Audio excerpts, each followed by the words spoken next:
Constructors. In this video, we will demonstrate how we use constructors to initialize data. In the previous video, we saw that creating a rectangle object and giving its instance variables the initial values that we want was a multi-line process. We first had to create the rectangle object, then we had to set each instance variable to the value we want, one at a time. Fortunately, Java provides a way to create a rectangle and initialize its instance variables all in one line through the use of constructors. A constructor is a Java tool that helps us create new objects and initialize their instance variables. So, how do we make a constructor? The first step is to give it the exact same name that we gave the class. In this case, that is rectangle. Follow that with a set of parentheses. Typically, inside the parentheses, we would put a parameter list, and we will do that eventually in this video, but for now, we're going to explore creating a constructor without a parameter list.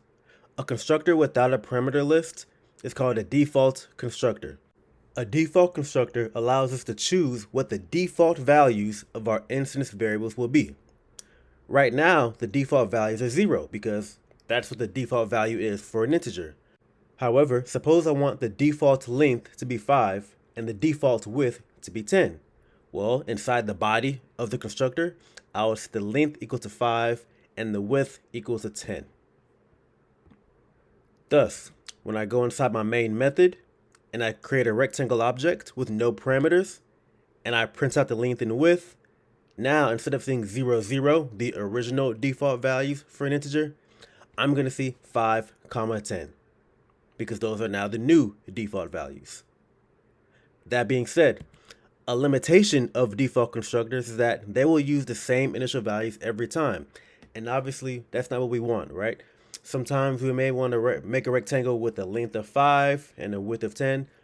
Then another time we might want to make a rectangle with a length of 12 and a width of 20. Or a length of 20 and a width of 100, so on and so forth. We want to be able to decide what initial values we want every time. We don't want them to have to be the same. This is where the parameter list comes in.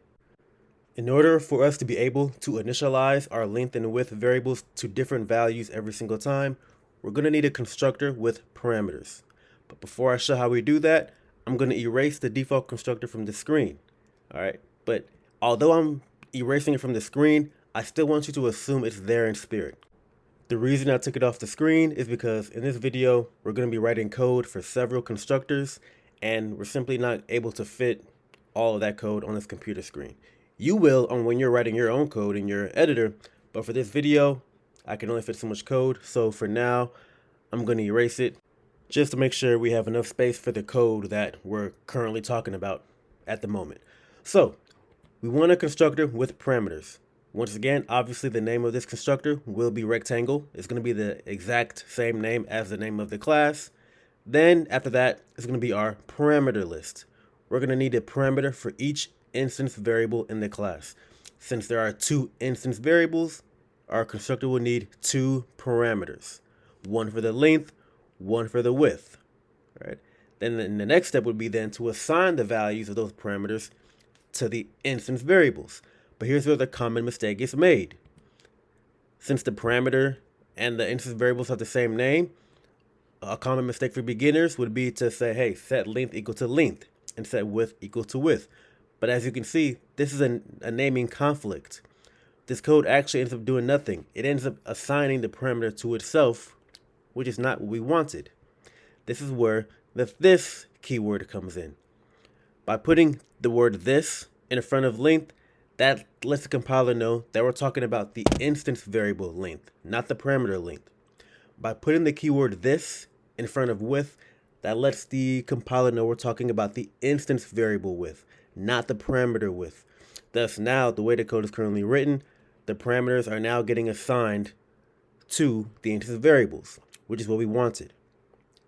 Another solution would have been to simply use a different name for the parameters, right? I could have simply named the first parameter L, which is short for length, and the second parameter W, which is short for width, and then assign those values to the length and width variables. This solution is correct as well. However, for the AP exam does expect you to be familiar with the word this. So that's what we're gonna use this approach just so we can begin familiarizing ourselves with that keyword. But again, no approach is no more accurate than the other. Both are correct. We're just gonna stick with this so that we can continue getting familiar with this keyword. All right, so we have our constructor laid out. Now we can go into our main method and use it. How do we use it? Once again, we're going to create a rectangle object using a new operator as we've always done. But now inside the parentheses, we're going to put what initial values we want that rectangle to have. In this example, we want 3 to be our initial value for the length and 5 to be our initial value for the width.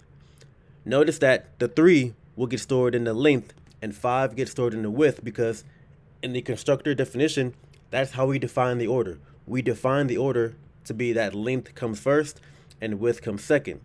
Since that's how we defined it, when we create the rectangle object, we need to make sure we respect that and list our values in that order. So since I'm putting 3 first, 3 gets put in the length, 5 gets put in width, and thus when I print out the instance variables to the screen, I get 3, 5. Similarly, let's say I want my initial length to be 7 and the width to be 10. I'm going to create a rectangle object using the new operator. Then inside the parentheses, I'm going to type 7, 10.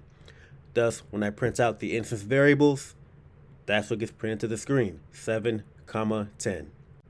Now you might be wondering, how would we make a constructor for the student class? Following the same rules that we did for the rectangle class. Once again, the name of your constructor must match the name of the class, which in this case is student. Then inside the parentheses, we need a parameter for each instance variable. One for the name, one for the grade, one for the GPA. And notice that the data type for each parameter matches the type for the instance variable. Then inside the body of the constructor, we're going to assign the values of these parameters to our instance variables. Notice the use of the this keyword. Then inside the main method, we can use the constructor. Suppose I want my student to have the name Sam, I want him to be in 10th grade, and I want his GPA to be 6.05. I can make all of that happen in just one line by declaring a student object and giving it a name, using the new operator, and then putting each of the initial values I want it to have inside the parentheses in the correct order, in the order that I defined them to be in when I wrote out the constructor. Thus, when I print out my student object, those values is what will get output to the screen.